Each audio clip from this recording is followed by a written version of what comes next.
The sky fell on a Tuesday. Not with a whisper but a scream of lightning torn from the throat of a sleeping god. And at the center of it all was a one-legged thief with a grin full of trouble. They called him Kael Ardent. Though half the sky wanted him dead, and the other half didn't believe he existed. He was 17, barely more than a boy. But legend has a way of aging fast at 10,000 feet. Kael was a sky pirate, a relic hunter, and a fool with no brakes. He flew under black sails and older grudges. And when he broke into the floating citadel of Vyrix Prime, he wasn't looking for glory, just a score. Something shiny enough to sell, dangerous enough to matter. He didn't know he'd wake the Stormfather. The relic was a sphere, no bigger than a melon, etched with lightning veins that shimmered when he touched it. Ancient tech, magic, a god's forgotten heart. Kael didn't know, didn't care, until it pulsed. Once, then again, like a heartbeat. And the storm began. The sky fractured, and Kael, cocky, limping, laughing Kael, became the most wanted man in the heavens.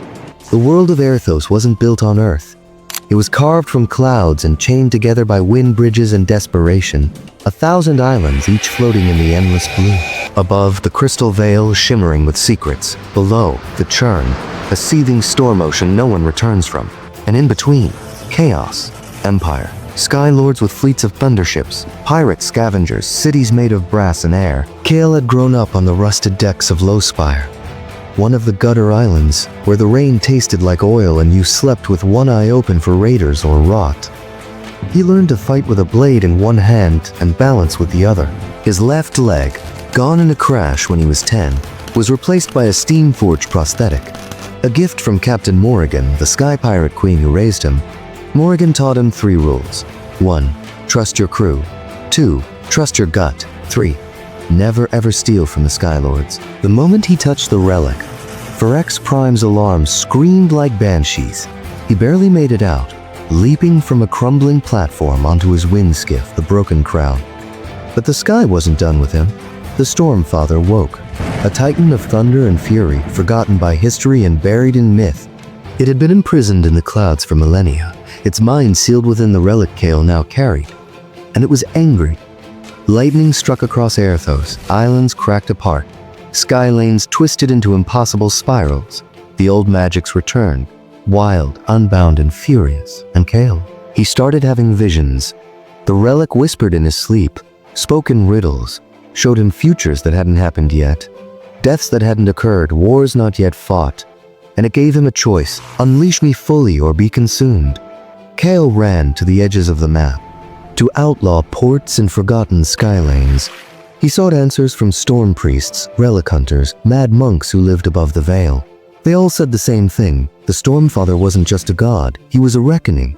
And Kael was now his anchor. But Kael wasn't alone. Enter Captain Verasol, once a Skylord herself turned rogue. Brilliant, dangerous, with eyes like twin eclipses, she hunted Kael not for bounty, but for salvation.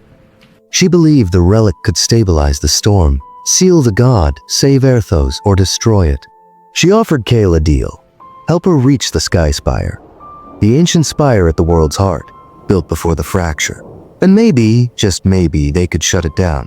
Kael didn't trust her, but he had no better plan, and the sky was bleeding. Together they crossed the Razor Drift, fought through pirate clans wielding thunder-laced weapons, and uncovered a secret the Skylords had buried. The Sky Islands were never meant to float forever. The chains were failing. In the end, it came down to choice. Power is a tricky thing.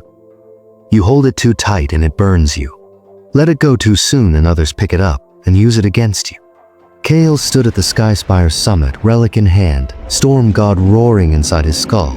He could unleash the Stormfather, burn the old empires, level the sky, or he could seal him again.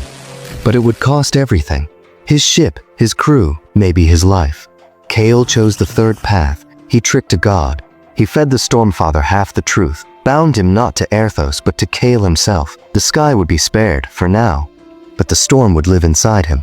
Whisper, wait. He became the new anchor, a boy with lightning in his veins, a thief of thunder. Now he flies between shattered skies, hunted by kings and prophets alike. Some call him a hero, others a walking apocalypse. Kael just calls himself alive, and he's not done stealing yet.